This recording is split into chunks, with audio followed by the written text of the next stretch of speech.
Assalamualaikum warahmatullahi wabarakatuh. Apa kabar teman-teman semua? Di sini kami kelompok 3 akan menjelaskan sedikit tentang tugas dari mata kuliah Bank dan Lembaga Keuangan lainnya Universitas Teknologi Surabaya, Prodi Manajemen Fakultas Ekonomi dan Bisnis. Baik teman-teman semua, di sini dengan berjudul Otoritas Moneter dan Kebijakan Moneter. Nama-nama kelompok kami ada 4. Yang pertama itu ada Muhammad Febri, yang kedua ada Rafli Altaf, yang ketiga ada saya sendiri Rijal Fahmi, dan yang terakhir ada Yusril Iza. Sebelum kita melakukan penjelasan utama, marilah kita pahami terlebih dahulu apa saja yang akan kita bahas pada video kali ini. Di sini ada pokok pembahasan, antara lain ada 7 poin yang akan kita bahas. Yang pertama ada pengertian sistem moneter, yang kedua definisi kebijakan moneter, yang ketiga ada jenis-jenis kebijakan moneter, yang keempat tujuan kebijakan moneter, yang kelima instrumen kebijakan moneter, yang keenam contoh dari kebijakan moneter, dan yang terakhir ada kesimpulan kebijakan moneter dan otoritas moneter. Baik teman-teman semua, setelah kita mengetahui apa saja yang akan kita bahas pada video kali ini, marilah kita langsung ke pokok pembahasan utama atau pertama, yaitu di sini ada pengertian sistem moneter. Apa sih teman-teman yang kalian ketahui tentang sistem moneter? Ya, di sini itu bahwasanya sistem moneter ialah sistem yang menetapkan kebijakan dan tindakan-tindakan yang mempengaruhi interaksi faktor moneter dalam suatu negara, termasuk pengawasan cadangan valuta asing di Indonesia.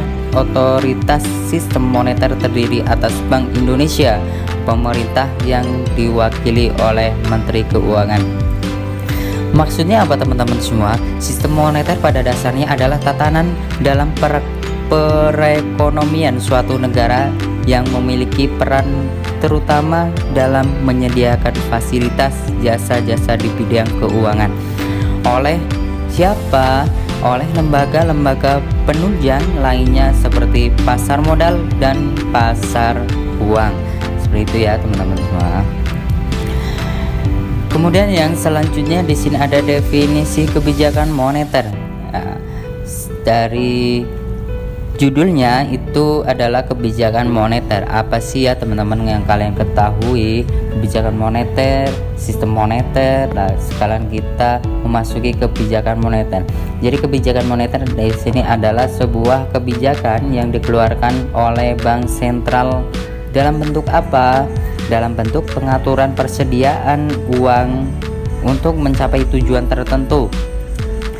Tujuan utama dari kebijakan moneter adalah mencegah terjadinya peningkatan uang beredar secara berlebihan atau sangat kurang, serta menyediakan jumlah yang terbesar dan taraf suku bunga buat sugesti taraf permintaan agregat dan mengurangi ketidakstabilan ekonomi. Jadi artinya apa teman-teman semua? Kebijakan moneter itu merupakan proses yang mengatur persediaan uang sebuah negara. Jadi prosesnya itu terjadi pada kebijakan moneter.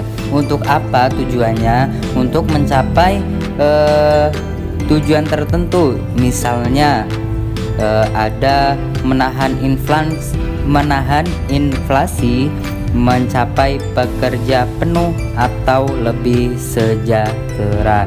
Nah, contohnya itu apa aja teman-teman semua? Itu ada menaikkan suku bunga, menjual surat-surat berharga, menaikkan cadangan kas, membatasi atau memperketat pemberian kredit ya. Jadi seperti itu ya teman-teman semua tentang kebijakan moneter. Selanjutnya pada halaman selanjutnya akan dijelaskan oleh teman-teman saya. Ya silakan.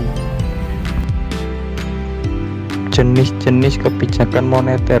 Kebijakan moneter ekspansif, yaitu sering disebut kebijakan uang longgar atau easy money policy, ialah kebijakan yang mengatur jumlah uang yang dipasok dalam perekonomian.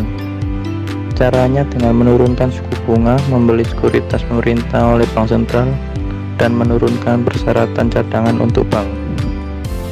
Kebijakan moneter kontraktif, yaitu kebijakan dalam rangka mengurangi jumlah uang yang beredar. Kebijakan ini dilakukan pada saat perekonomian mengalami inflasi. Disebut juga kebijakan uang ketat, tight money policy. Kebijakan moneter kontraktif atau monetary contractive policy yang disebut kebijakan uang ketat, tight money policy. Tujuan kebijakan moneter yaitu yang pertama, stabilitas ekonomi. Kestabilan harga ditandai dengan stabilitas harga barang dari waktu ke waktu. Harga yang stabil menyebabkan masyarakat percaya bahwa membeli barang pada tingkat harga sekarang sama dengan tingkat harga yang akan datang, atau daya beli uang dari waktu ke waktu adalah sama. Yang kedua, neraca pembayaran internasional. Neraca pembayaran internasional dapat dikatakan dalam keadaan seimbang apabila jumlah nilai barang yang diekspor sama dengan nilai yang diimpor. Untuk mendapatkan neraca pembayaran yang seimbang, pemerintah sering menjalankan kebijakan moneter. Contohnya adalah dengan cara melakukan devaluasi. Yang ketiga, menjaga stabilitas dan pertumbuhan ekonomi. Menjaga stabilitas harga dari banyaknya jumlah uang yang beredar, meningkatkan kesempatan kerja, memperbaiki posisi neraca perdagangan dan neraca pembayaran. Jika negara mendevaluasi mata uang rupiah dari mata uang asing. Kestabilan harga ditandai dengan stabilitas harga barang dari waktu ke waktu. Harga yang stabil menyebabkan masyarakat percaya bahwa membeli barang pada tingkat harga sekarang sama dengan tingkat harga yang akan datang, atau daya beli uang dari waktu ke waktu adalah sama. Yang terakhir, kesempatan kerja. Kesempatan kerja akan meningkat bila produksi meningkat. Peningkatan produksi biasanya diikuti dengan perbaikan nasib para karyawan, ditinjau dari segi upah maupun keselamatan kerja. Perbaikan upah dan keselamatan kerja akan meningkat taraf hidup karyawan, dan pada akhirnya kemakmuran dapat tercapai. Instrumen kebijakan moneter yang pertama ada fasilitas diskonto atau diskonto. Fasilitas diskonto adalah tingkat bunga yang ditetapkan pemerintah pada bank-bank umum yang meminjam uang pada bank sentral. Ketika bank-bank umum mengalami kondisi yang mengharuskan mereka untuk meminjam uang ke bank sentral, pemerintah dapat menggunakan kesempatan ini untuk mengatur jumlah uang yang beredar. Yang kedua ada operasi pasar terbuka. Operasi pasar terbuka atau OPT merupakan salah satu instrumen kebijakan moneter tidak langsung yang sangat penting karena sifatnya yang sangat fleksibel dibanding dengan instrumen lainnya. Yang ketiga ada rasio cadangan wajib atau reverse requirement ratio. Ketika minimum cadangan wajib tersebut berkurang, maka bank memiliki lebih banyak uang yang dapat diedarkan di masyarakat melalui pinjaman. Sebaliknya, jika pemerintah ingin mengurangi jumlah uang yang beredar, maka pemerintah dapat menambah jumlah minimum cadangan wajib bank sehingga bank memiliki uang yang lebih sedikit untuk diedarkan. Yang keempat ada imbauan moral atau moral persuasion.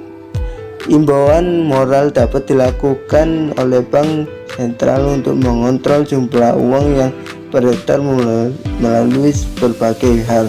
Bank sentral dapat mengimbau bank-bank umum untuk menurunkan atau menaikkan suku bunga pinjaman. Kita lanjutkan untuk contoh dari kebijakan moneter.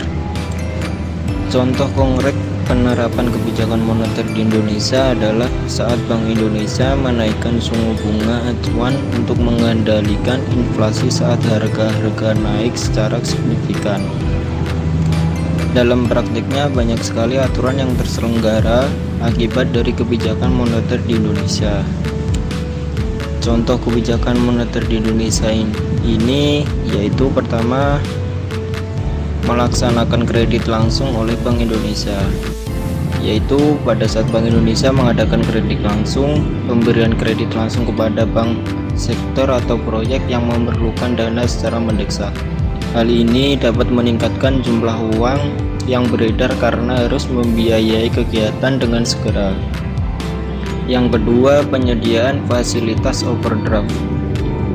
Saat Bank Indonesia membantu bank umum yang mengalami kesulitan likuiditas jangka pendek, maka hal ini termasuk contoh kebijakan moneter di Indonesia melalui fasilitas overdraft.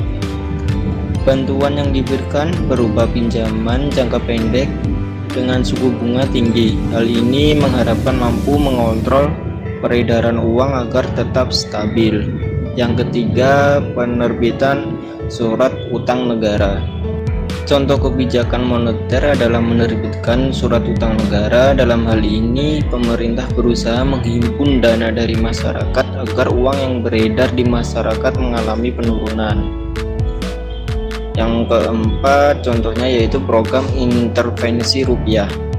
Pada program ini merupakan contoh kebijakan moneter di Indonesia yang dilakukan oleh Bank Indonesia dengan cara proses pinjam meminjam dana secara langsung di pasar uang antar bank dalam periode 7 hari.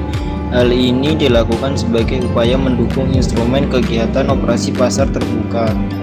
Oke, untuk kesimpulan dari otoritas moneter dan kebijakan moneter yaitu otoritas moneter adalah suatu entitas yang memiliki wewenang untuk mengendalikan jumlah uang yang beredar pada suatu negara dan memiliki hak untuk menetapkan suku bunga dan parameter lainnya yang menentukan biaya dan persediaan uang.